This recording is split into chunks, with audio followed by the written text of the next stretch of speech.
सच की आवाज, हर खबर सबसे तेज। ये है द हिंद 24 न्यूज, सच के साथ हर वक्त। नमस्कार, आप देख रहे हैं द हिंद 24 न्यूज और मैं हूं आपके साथ साक्षी निर्वाण। आइए नजर डालते हैं आज की कुछ खास खबरों पर। खबर उन्नाव से है, जहां उन्नाव पहुंचे प्रभारी मंत्री धर्मपाल सिंह ने शुक्रवार दोपहर को जनपद में चल रहे विकास कार्यों की विस्तृत समीक्षा की।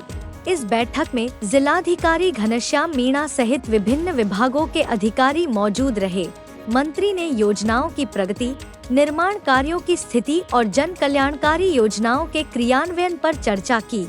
बता दें कि उन्होंने अधिकारियों को सभी परियोजनाओं को समयबद्ध और गुणवत्ता के साथ पूरा करने के निर्देश दिए। समीक्षा बैठक के बाद मंत्री धर्मपाल सिंह ने मीडिया से बातचीत में महिला सशक्तिकरण और राजनीति में महिलाओं की भागीदारी पर भी अपनी बात रखी। मंत्री ने बताया कि वर्ष 2023 में संसद द्वारा पारित नारी शक्ति वंदन अधिनियम महिलाओं को 33% आरक्षण देने की दिशा में एक ऐतिहासिक कदम है। उन्होंने आरोप लगाया कि विपक्षी दलों ने इस कानून को लागू होने से रोकने के लिए षड्यंत्र रचा और इसे राजनीतिक मुद्दा बनाने का प्रयास किया। धर्मपाल सिंह ने कहा कि पंचायत स्तर पर महिलाओं को पहले से ही आरक्षण प्राप्त है और वे अपनी जिम्मेदारियों का प्रभावी ढंग से निर्वहन कर रही हैं। ग्राम प्रधान से लेकर जिला पंचायत अध्यक्ष तक महिलाओं की भागीदारी इसका स्पष्ट प्रमाण है। उन्होंने उन्नाव की जिला पंचायत अध्यक्ष शकुन सिंह का उदाहरण देते हुए कहा कि वह अपनी जिम्मेदारी स्वयं निभा रही हैं और उनके साथ कोई परिजन हस्तक्षेप नहीं कर रहा। मंत्री ने अपने पूर्व के एक शासनादेश का भी उल्लेख किया, जिसमें उन्होंने स्पष्ट किया था कि महिला जनप्रतिनिधियों के पति, भाई या अन्य परिजन आधिकारिक बैठकों में शामिल न हों और न ही उनकी जगह कार्य करें। उन्होंने जोर दिया कि महिला प्रतिनिधियों को स्वतंत्र रूप से कार्य करने का अवसर मिलना चाहिए, ताकि वास्तविक सशक्तिकरण हो सके। मीडिया द्वारा पूछे गए सवालों पर मंत्री ने कहा कि यदि कहीं महिला प्रतिनिधियों के स्थान पर उनके परिजनों के नाम सामने आते हैं, तो इस पर गंभीरता से विचार किया जाएगा। व्यवस्था में पारदर्शिता बनाए रखने के लिए आवश्यक कदम उठाए जाएंगे। अपने संबोधन में मंत्री धर्मपाल सिंह ने समाजवादी पार्टी और कांग्रेस पर महिला विरोधी मानसिकता रखने का आरोप भी लगाया।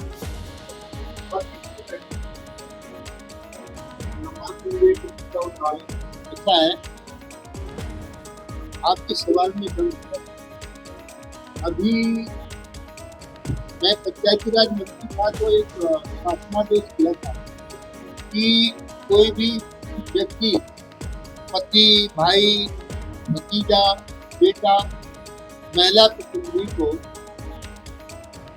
सदन तक यानी कार्यालय तक पहुंचाने का काम करेंगे।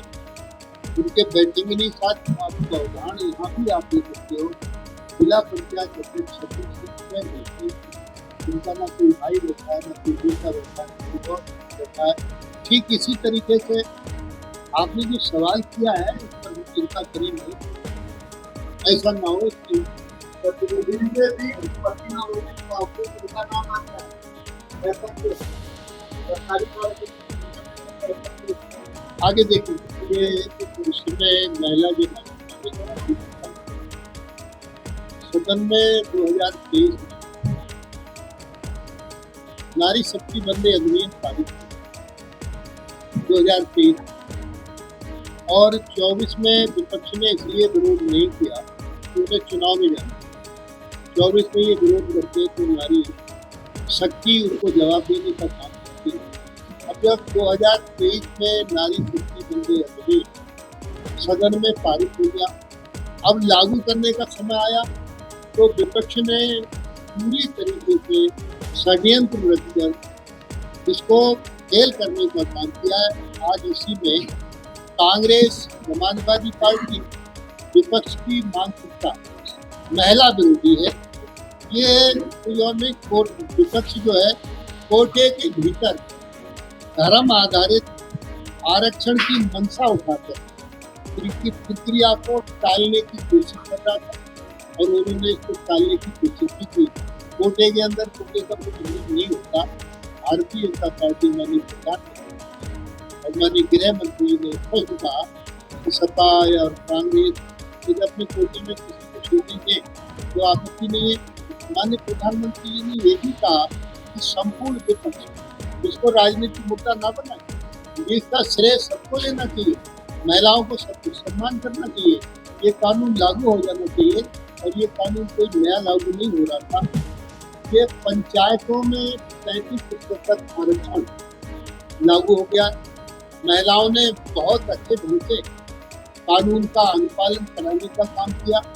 पंचायत के चुनाव में ग्राम पंचायत प्रधान महिला बनी, पीडीसी की सदस्य महिला बनी और ब्लॉक प्रमुख भी महिला बनी और जिला पंचायत अध्यक्ष भी महिला बनी। आज इसका प्रमाण है सुखू सिंह कुंडाव की जिला पंचायत अध्यक्ष हैं, अभिनंदन पर बैठी है। तो विपक्ष को, सपा कांग्रेस अन्य दलों को नारियों को अधिकार देना, उन्हें भा नहीं रहा था, नारी शक्ति का कैसे विरोध किया जाए, इस काम को करने का काम विपक्ष ने किया है।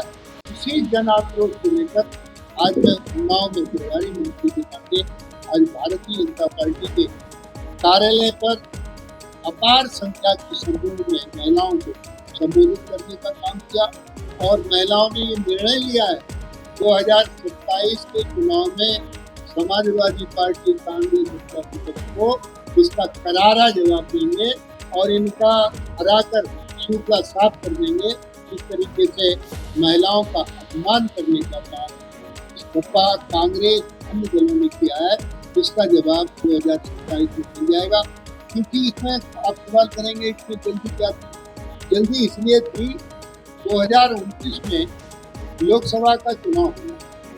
अब 2029 में इसमें अवसर मिलता, आरक्षण होता, सीटें भी बढ़ाने का काम किया गया, 50% सीटें बढ़ी।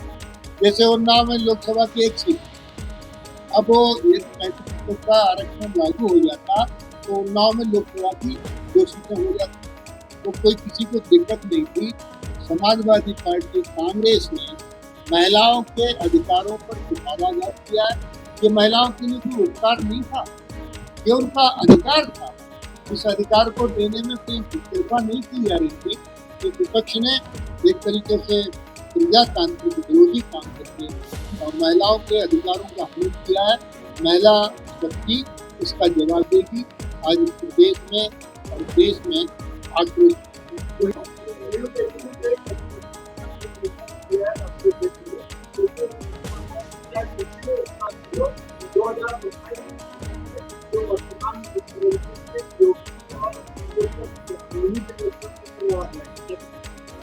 निश्चित रूप से उत्तर प्रदेश का चुनाव माननीय मुख्यमंत्री योगी आदित्यनाथ जी के नेतृत्व में लड़ा जाएगा, इसमें कोई शक नहीं है। और उन्हीं के नेतृत्व में भारतीय जनता पार्टी उत्तर प्रदेश में प्रचंड बहुमत प्राप्त करेगी। पश्चिमी बंगाल में मेरे मित्र भाजपा प्रचंड बहुमत प्राप्त करेगी। एक बयान सामने आया, गृह मंत्री जी का एक मंत्री का बयान सामने आया, बताया कि पहले चुनाव हुआ था देखिए, जनता का मत सर्वाधिक महत्व होता है। बंगाल में आजादी के बाद पहली बार इतना प्रचंड मत देने का काम बंगाल की जनता ने किया है, इसलिए निश्चित रूप से भारतीय जनता पार्टी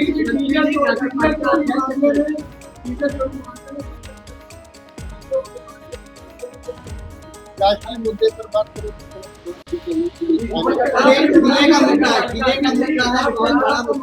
आप लगातार अधिकारियों से और 2019 में जो योजना है वो अभी तक चुनाव में शुरू नहीं हो पाई है। देखिए, हमारी योजनाएं बहुत अच्छी है और योजनाएं शुरू करेंगे, जैसे बेटी बचाओ बेटी पढ़ाओ, उज्ज्वला योजना, सुकन्या समृद्धि योजना, प्रधानमंत्री मातृ वंदना योजना, महिला हेल्पलाइन योजना, आवास इत्यादि योजनाएं जो आप कह रहे, ये माननीय मोदी जी जब से प्रधानमंत्री वो जो वाक्य सेवा के यत्र नार्यस्तु पूज्यते रमते तत्र देवता वाला वास्तव में देखिए, मैं 2 उदाहरण देता हूँ। सीता का माननीय सीता माता अपहरण रावण ने किया। रामायण आज तक मिलती है और वो सीता का अपहरण के नाते रावण जैसे लोग, रावण का अंत हुआ, रावण को बदला आज तो हम जलाते। ठीक इसी तरीके से द्रौपदी का चीरहरण भरे सभा में दुशासन दुर्योधन के माध्यम से किया गया। ठीक इस प्रजातंत्र में मन माँ सीता जैसा, द्रौपदी जैसा ये चीरहरण किया गया है महिलाओं का मताधिकार का। जनता और मातृशक्ति इसका पूरा जवाब देगी और प्रचंड बहुमत में आकर नारियां निकल रही है। नारी आक्रोश है, पुतला जलाने का काम कर रहे हैं। तो इस तरीके से कानून की व्यवस्था क्या स्लोगन उत्तर प्रदेश में है। देश में ये राजनीति का स्वर्णिम युग है। देश के प्रधानमंत्री माननीय मोदी जी कर्मयोगी है और उत्तर प्रदेश के मुख्यमंत्री योगी आदित्यनाथ जी जन्मयोगी है। एक कर्मयोगी और एक जन्मयोगी, ये योगियों की सरकार है। भोगियों और भोगियों को नहीं, जो कहा जाता है वह किया जाता है। इतना ही धन्यवाद।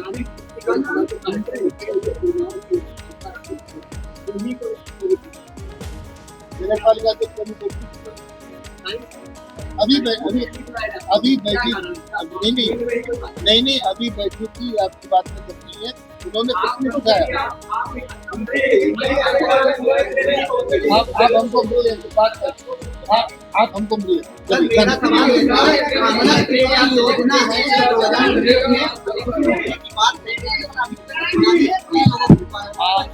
आज हमने पेयजल योजना के संबंध में जिलाधिकारी गाँव को मीटिंग किया। वो एक मीटिंग बुलाएंगे, जहाँ कमियां हो रही उसे पूरा करने के